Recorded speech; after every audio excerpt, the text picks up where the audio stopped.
Femmes vertueuses, femmes de valeur. Nous avons donc le plaisir ce matin d'accueillir dans notre émission, une émission, je vous rappelle, qui est donc planifiée par le département du ministère auprès des femmes.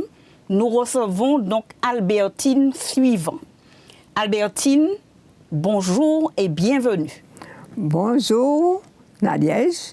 Je suis contente d'être ici, que je sois invitée.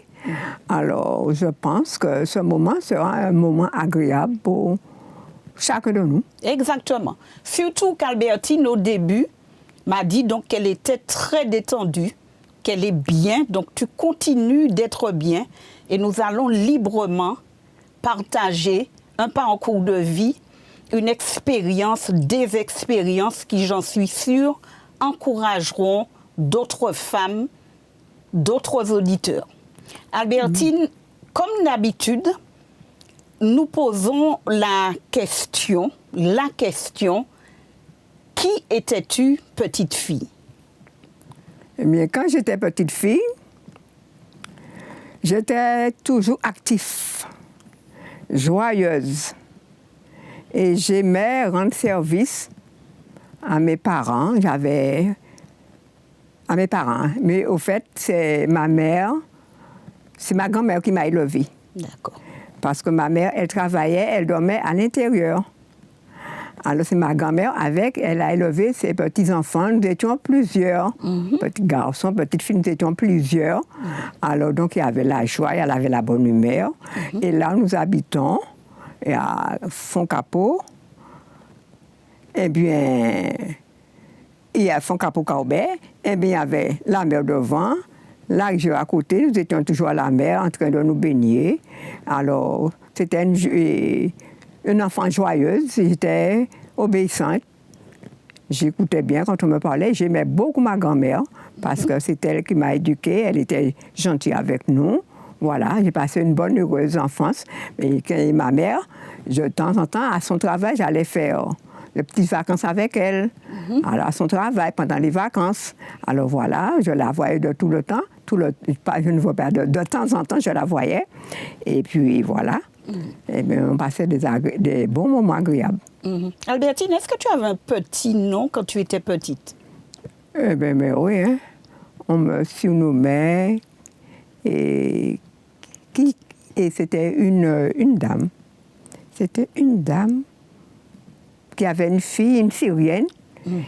Quand j'étais petite, elle était venue voir sa mère et puis elle m'appelait Kikine.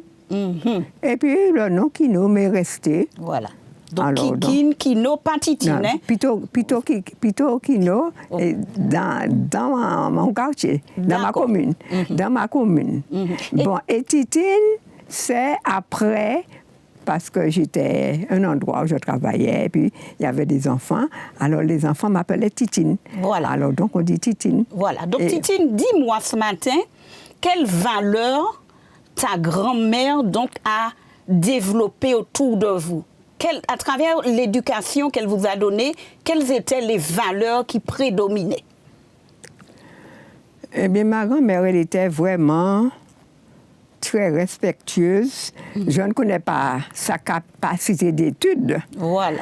Mais quand il y avait un enfant malade qui ne pouvait pas aller à l'école, il y avait un problème, eh bien, elle adressait à la maîtresse une lettre d'excuse qui était une lettre d'excuse. Alors je dirais pourquoi. Une fois, je devais avoir 9 ans, 8 ans. Et puis, je suis arrivée en retard à l'école. Mais à chaque fois, quand j'arrivais à l'école, en retard, il fallait entrer pour dire « Bonjour madame, excusez-moi, je suis en retard ».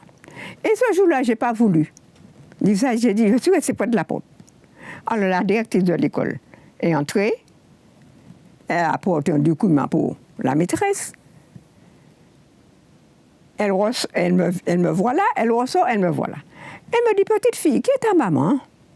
Je lui dis, c'est madame Telle. Il dit, eh bien, madame Telle qui sait si bien lever les enfants. Et puis, depuis à partir de ce moment qu'elle me l'a dit, j'ai dit, je ne veux plus rester devant la porte encore. Okay. Je ne veux plus entendre cela. Voilà. Et puis, elle nous a bien éduqués, comment nous devons être des enfants obéissants, comment elle était... Vraiment, elle nous a appris les choses de la vie, comment nous devons être, de ne pas fréquenter n'importe qui, de faire notre chemin seul et d'être obéissants. Et puis, elle nous aimait, et pas de tape, elle ne nous tapait pas.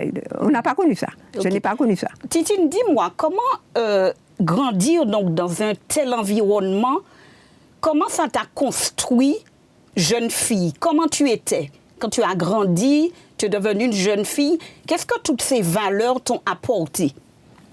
Eh bien, jeune fille, je voulais déjà m'occuper de moi-même, me coiffer moi-même. Et parce qu'à un moment donné, ma grand-mère, elle avait un bras cassé. Mais je lui disais auparavant de me laisser me coiffer. Je voulais être un peu indépendante. Être responsable. Voilà. Et puis, voilà. Et puis, j'aimais faire la vaisselle. Il y avait une grande cousine qui allait à la rivière. Elle faisait la vaisselle, mais elle retournait dans la vaisselle, il y avait des repas, des restes de repas. Alors, je pleurais même pour faire les choses. Alors, donc, j'avais une vie, j'aimais servir, j'aimais rendre service aux gens. T'investir dans les tâches. Voilà.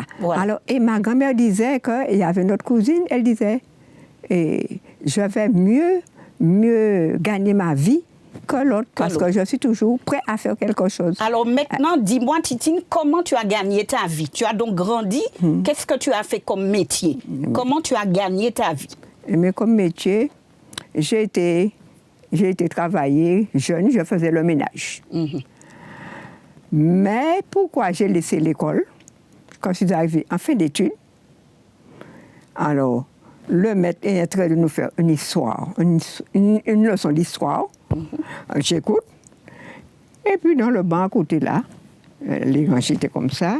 Il y avait un garçon, une rangée par là. Le garçon est en train de m'appeler. Il est en train de m'appeler, je fais comme si je n'entends pas. Il m'appelle. Et qu'est-ce qu'il me fait? Il me montre son devant. Alors, qu'est-ce que j'ai fait? J'ai pris mon côté de chaussure, un côté de chaussure, lui, lancé. Et quand le maître a vu ça, il a dit, qu'est-ce qui se passe? Sortez! Alors, je suis sortie. Et puis, le lendemain matin, je reviens à l'école. Il me dit, si je ne rentre pas, si je ne suis pas accompagnée avec un parent, tu ne rentres pas. Une idée, je ne rentre pas. Okay. Je dis, ah bon. Mais je dis, bien, je vais laisser l'école, je vais aller chercher un travail pour faire. Et puis, je suis allée à l'école, j'ai fait le ménage. En ce temps, je dormais, j'ai appris à travailler, on m'a appris à faire le lit, on m'a appris à faire mieux que je faisais chez ma grand-mère. Alors, j'ai appris à travailler. Et puis, j'ai grandi comme ça, j'aime le travail, j'aime le nettoyage, le repas, j'aime faire à manger. J'aime lire, j'aime écrire. Titine, est-ce que tu pourrais me dire quelle a été la plus belle rencontre que tu aurais faite pendant ta jeunesse? Quelle a été cette plus belle rencontre?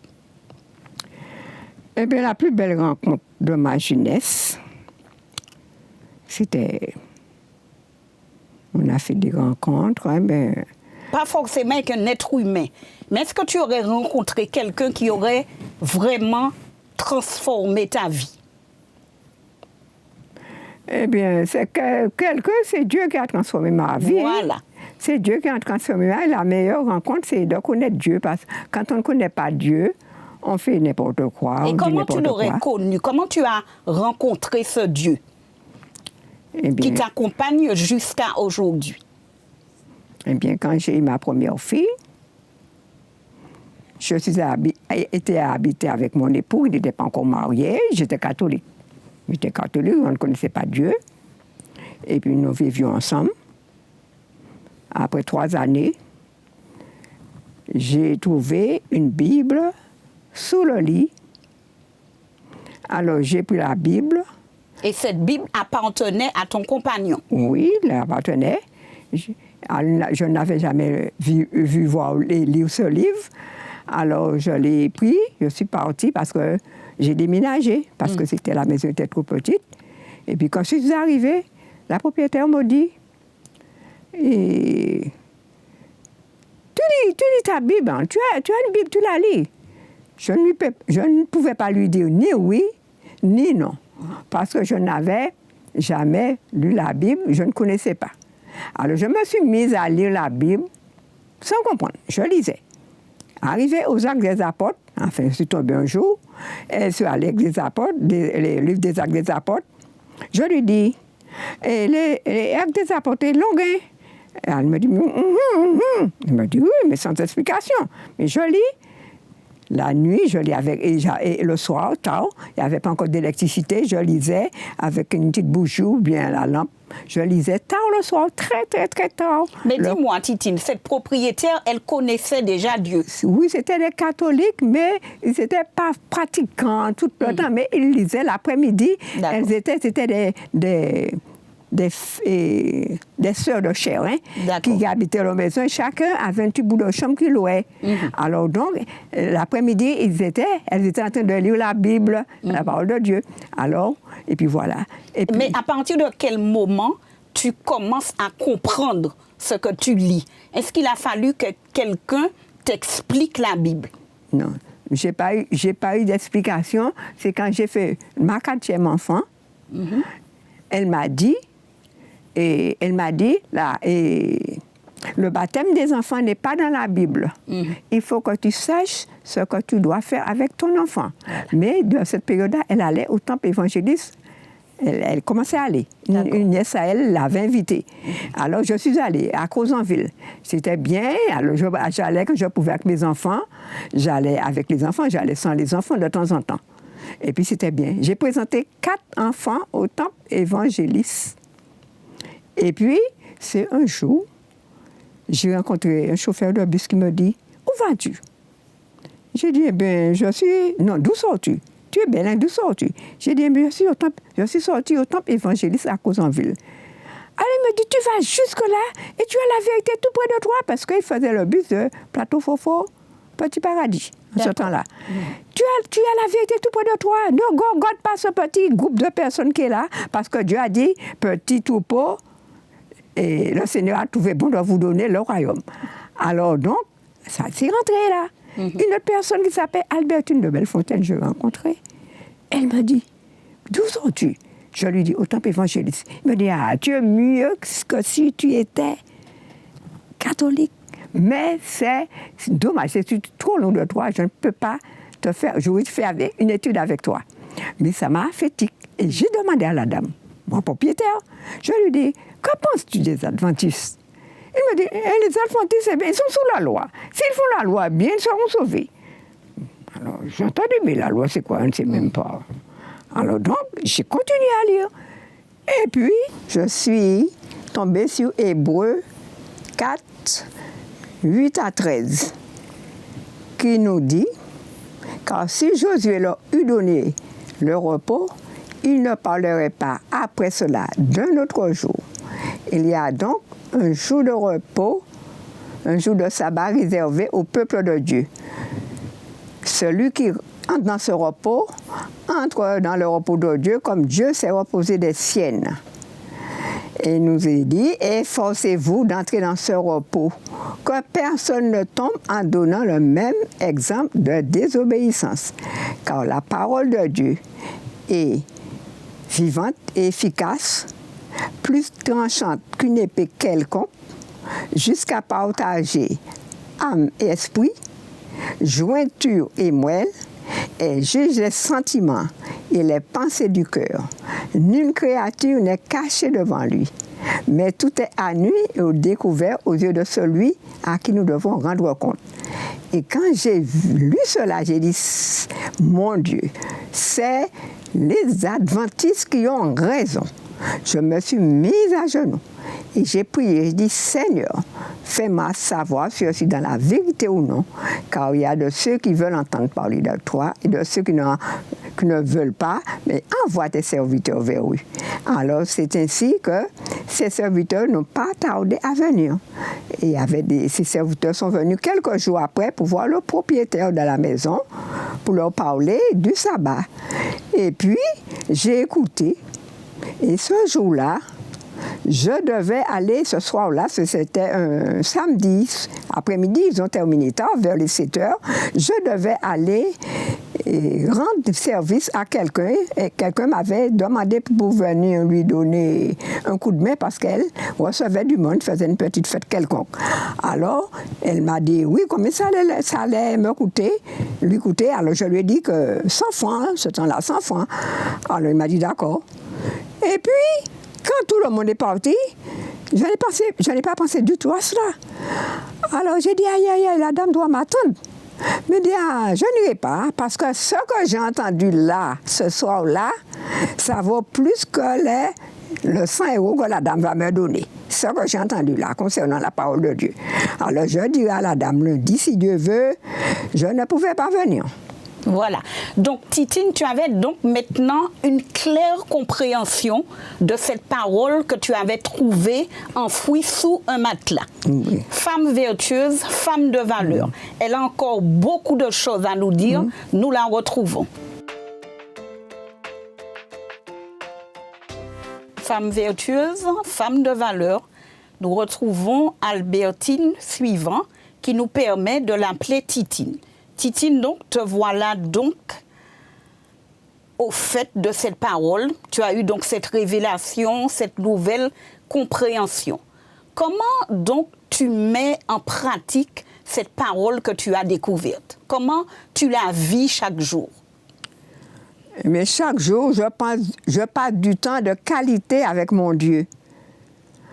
Eh bien, parfois 3 heures, 2 heures, ça dépend si je dois me déplacer, si je dois aller en quelque part. Eh bien, je me plais à lire ma Bible. À la méditer. À la méditer. Je cherche les versets qui correspondent. Quand un verset me fait du bien, attire mon attention, je cherche les autres versets qui correspondent. Je passe du temps avec Dieu. Et puis aussi, j'ai déjà lu tous les psaumes. J'ai déjà étudié toutes les psaumes et tous les versets qui s'y trouvent dans les psaumes. J'ai fait ça sur 2 ans. OK. Mais Titine, dis-moi, comment concrètement cette parole a transformé ta vie, ton caractère, tes relations avec les autres? Comment donc ceux qui te connaissent ont vu donc l'impact de cette parole dans ta vie de tous les jours? Oui, eh bien, j'étais une personne, j'étais toujours en bonne harmonie avec mes parents. Je n'avais pas beaucoup d'amis, mais mes parents, ceux qui me fréquentaient. Et puis, certaines personnes, certains parents, pas tous, ils ont vu quand même il y avait un changement parce que j'aimais rendre service, mais chacun avait son caractère aussi. Alors, donc, ils me disaient, eh bien, j'ai vu que tu as changé. Alors, ils me l'ont dit. Alors, moi, j'ai senti que Dieu a fait beaucoup de choses dans ma vie. J'aimais mes enfants, je les frappais dur, mais c'était pour leur bien. Bon, et puis après, j'ai regretté. Je demande à Dieu si toutefois j'ai dû agir un petit peu trop dur avec eux, et parfois peut-être frapper trop dur. Alors, je remercie Dieu de ce qu'il m'a permis d'ouvrir les yeux et puis d'avoir une autre façon d'approche avec mes enfants. Mais je les aimais beaucoup. Je ne faisais pas de parti pris. Parfois, on me demande, même tout grand là, me demande, maman, qui tu préfères? J'ai dit, j'aime tout le monde de la même manière. Je ne fais pas de préférence. Quand je partage pour tout le monde. Quand il y a quelque chose, s'il n'y a pas pour tout le monde, je donne à personne. Voilà. Dis-moi, quelle expérience marquante, une expérience forte qui aurait donc impacté ta vie et qui ce matin pourrait donc encourager quelqu'un? Eh bien, quand je lis dans Jean 8, verset 12, Jean 12, verset 8, ou Jean 8, verset 12, qui nous dit, Jésus nous dit, je suis la lumière du monde. Celui qui me suit ne marchera pas dans les ténèbres, mais il aura la lumière de la vie. Alors bien, je dis à Dieu de m'aider, de m'éclairer par cette lumière qui est lui-même, afin qu'il puisse me faire discerner le bien du mal, afin que je ne puisse pas tomber dans les travers de ce monde, de me garder à l'ombre de ses ailes et de m'aider à prendre plaisir à sa parole, parce que sa parole, c'est ma seule raison de vivre. Alors donc, je remercie Dieu pour cela, et chaque jour, je passe du temps de qualité avec mon Dieu pour recevoir de lui et des nouvelles choses. Ok, mais dis-moi, est-ce qu'il y aurait donc un moment où tu aurais été la lumière de quelqu'un qui aurait été donc en difficulté? Est-ce que tu as un exemple concret où vraiment tu as ressenti que tu as aidé quelqu'un à avancer, ou tu as éclairé quelqu'un? Est-ce qu'il y a un témoignage particulier? Eh bien, toute ma vie, dès que j'ai accepté Jésus dans mon cœur, j'ai toujours visité beaucoup de personnes. Beaucoup de personnes. J'ai inscrit beaucoup de personnes à la Voie de l'Espérance. Et cette personne m'a dit, il y a une personne qui m'a remercié, et beaucoup de personnes, de l'avoir pouvoir aider à connaître la parole de Dieu. Ça leur a fait du bien. Et puis, ils me disent, même s'ils ne sont pas venus, mais ils me disent, mais continuez. Et puis, je chante avec ces personnes. Ils me disent, le petit chant que tu me chantes, ça m'a fait du bien. Tu peux continuer à chanter. Alors, ça m'a fait plaisir. Il y a une autre personne, dernièrement, elle me dit, ah, ça m'a fait de plaisir. Il y a des parents qui me disent, quand je viens les voir, il faut les avertir, mais toi, tu ne m'as pas averti. Tu es venu me voir, je suis très contente. J'aime quand tu pries pour moi. J'aime, ça m'a fait du bien. J'étais là toute seule là, mais tu es venu, tu ne m'as pas averti, eh bien, ça m'a fait du bien. Je suis contente. Est-ce que tu te rappelles d'une expérience où tu as prié pour quelqu'un qui était soit malade, en difficulté, ou pour autre chose, et où tu as vu une réponse concrète de Dieu? Est-ce que tu pourrais m'en parler ce matin? Une réponse à tes prières. C'était une dame c'était une dame qui cherchait une maison. Et puis elle me disait, prie pour moi, parce qu'on doit me donner une maison, alors pense à moi dans tes prières. Alors je lui ai dit, d'accord. Alors j'ai prié pour elle, je priais pour elle tous les jours, à chaque fois. Et puis en fin de compte, elle me dit, Madame suivant, tu sais m'accorder la maison? Je te remercie, tu sais m'accorder la maison. Eh bien, mais j'ai dit, gloire à Dieu. Alors donc, et ce n'était pas la première fois que je priais avec elle. J'avais l'habitude de prier avec elle, mais il m'avait de prier spécialement ça pour elle, pour qu'elle puisse avoir la maison. Et puis nous sommes restés amis. Titine, dis-moi, en tant que femme, je dis toujours qu'on n'oppose pas dans cette émission les hommes aux femmes. Mais en tant que femme, penses-tu que Dieu nous est doté de qualités qui nous permet des fois d'ouvrir des portes, de passer dans des chemins où peut-être qu'un homme ne pourrait pas passer? Est-ce qu'en tant que femme, Dieu nous a donné une sensibilité, des choses particulières qui nous permettent soit de prier, soit d'encourager autrement? Mais ce sont les visites. J'aime bien visiter les gens, surtout les aînés, les personnes âgées et puis les personnes handicapées aussi. Donc tu penses que la femme a cette approche, cette douceur, cette sensibilité qui lui permet donc d'être dans l'empathie et d'encourager? Oui, alors je suis toujours bien reçue. C'est rare, hein? Il y a peut-être 2 maisons où je vais visiter les gens, et les gens, il y a certains parents ne sont pas décidés de me voir, je ne sais pas, ce sont des choses qui arrivent. Hein? On n'a pas dans la mission que Dieu nous a confiée, bon, il y a toujours, on va rencontrer le contraire. Voilà. Alors, mais ça ne me décourage pas. Alors, mais j'ai été toujours bien reçue. Et bien souvent, la personne me dit, mais je pensais à toi. Hier ou bien ce matin, j'ai pensé à toi et je te vois aujourd'hui. Ah, mais tu es la bienvenue. Alors donc, on m'accueille toujours, on me dit qu'on m'attendait, on m'a dit, et lui, ça fait longtemps, on ne t'a pas vu, ça fait longtemps. Je demande de tes nouvelles parfois. Eh bien, les gens sont toujours bien accueillis. Et je remercie Dieu pour ça, parce que j'aime visiter. Parce que depuis enfant, j'allais chez mes parents, les parents de mon papa et de ma maman. J'allais chez eux, j'allais faire des vacances. J'étais toujours bien accueillie parce que je les rendais service. On me donnait à repasser pour elles. On me disait, ah, tu repasses bien. Des napperons, des baudets. Ah, tu repasses bien. Alors, j'étais toujours accueillie chez mes parents. Alors donc, chez les amis, je suis toujours bien accueillie et c'est un réel plaisir pour moi. Et quand je viens en visite, j'ai l'habitude de faire mon repas pour mes enfants. Je pars avec mon repas, je pars avec tout. Et quand je suis avec, j'aime faire des surprises, eh bien, je vais avec mon repas. Même s'il est midi, la personne n'a pas besoin d'être surprise, parce que j'ai tout sur moi, je mange. Et il y a un parent qui disait, un parent qui est éloigné, on s'est liés amitiés, et bien, elle nous dit, eh bien, nous sommes parents. Elle m'a considérée comme une parente. Eh bien, elle dit à ses parents, il y a une parente qui vient nous visiter. Si elle vient chez toi à midi, elle n'a pas besoin d'avoir peur parce qu'elle a son repas sur elle. Et puis elle dit, ah bon? Eh bien, certains fois, ils me disent, ah, madame, on va marcher puis manger là. Alors, donc, je n'aime pas déranger les gens. Je n'aime pas que les gens se soucient de moi. Je dis, ne t'occupe pas de moi. Quand je viens te voir, c'est pour vous prendre tes nouvelles. Je viens porter quelque chose. Oui, c'est pour prendre tes nouvelles, pour prier avec toi, pour lire la parole de Dieu avec toi. Ne t'occupe pas de juge. Ne t'occupe pas de ça. Je bois un verre d'eau. Et puis, tu me donnes un verre d'eau, et puis c'est bon. Ne te casse pas la tête. Alors, je me sens toujours bien reçue, et les gens s'attendent toujours à me voir. J'ai dit, Seigneur, c'est une grâce de Dieu. Je le remercie pour cela. Voilà. Et je rebondis, tu as parlé de repas. Titine, qu'est-ce que tu fais de ton temps libre? Il semblerait que tu cuisines très bien. Tu fais des choses, une alimentation saine. Comment tu as été en contact avec cette alimentation saine, entre guillemets?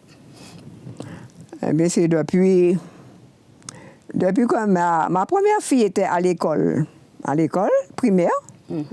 Et puis la maîtresse lui parlait des animaux. Et puis elle a dit quand elle lui parlait des animaux, et puis elle dit aux enfants, eh bien, quand les petits veaux naissent, on les pique à la naissance, et puis, pour devenir gros, et puis, ils grossissent vite. Alors j'ai dit, ah bon, c'est comme ça. C'est pourquoi quand j'achète de la viande, et je le fais cuire, je ne vois pas la viande quand elle est cuite. Alors donc ça m'a dégoûté. Ça a dégoûté ma première fille. Elle a cessé de manger de la viande. Et puis dans cette même période, je pense à la fin de l'année, je suis allée au temple. Quand je suis allée, je continue à aller au temple, et bien le pasteur Bocali, j'ai suivi le cours de nutrition avec lui, et il nous a parlé du régime sanitaire. Alors donc j'ai accepté, et puis je me suis mise à cuisiner sainement, et puis j'ai arrêté les œufs, le fromage, le beurre, la viande. Et puis, donc tu es passé à un autre type d'alimentation. Voilà. Alors donc voilà. Et puis je ne connaissais pas la méthode d'eau. Il fallait boire beaucoup d'eau. J'ai appris cela. Et puis je bois beaucoup d'eau. Et puis je mange sainement. Quand je fais ma soupe, je mets du coupier, du gombo, des épinards et tous les autres ingrédients. Dans ma sauce aussi, je mets le gombo. Et puis sans le gombo, la sauce n'est pas très bonne. Il faut avoir le gombo.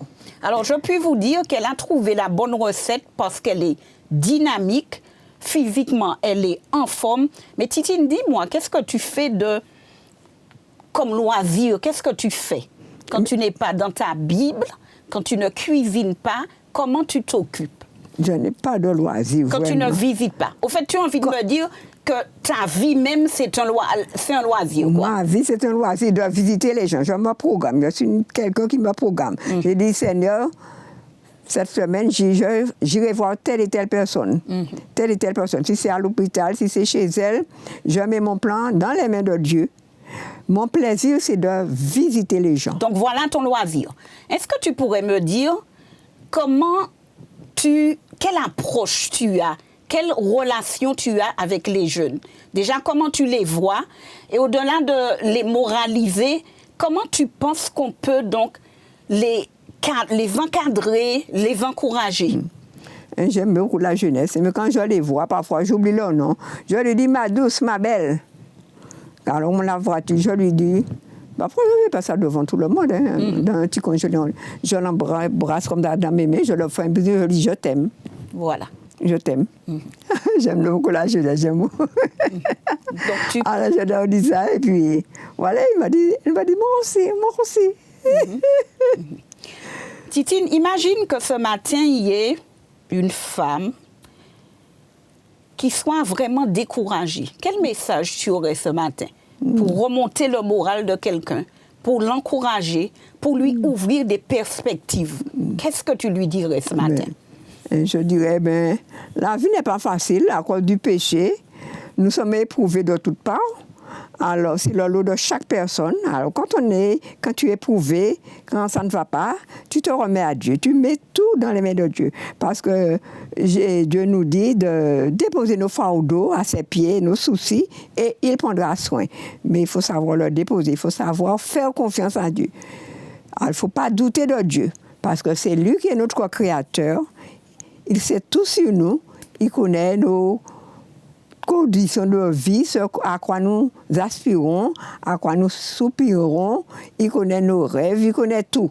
Alors, tu remets tous tes plans devant toi, les mains de Dieu, dis-lui tout, et puis il agira pour toi. Et il répondra selon sa volonté, parce qu'il répond selon sa volonté, parce qu'il voit ce qui est bon pour nous. C'est lui qui a les réponses à toutes les solutions. Alors donc, de se confier en Dieu. Voilà. Tu as parlé de rêve, je vais te taquiner. Quel serait ton rêve? Quel est encore ton rêve aujourd'hui? Eh bien, mon rêve, si j'étais plus jeune, j'aurais ouvert une société de nettoyage et de repassage.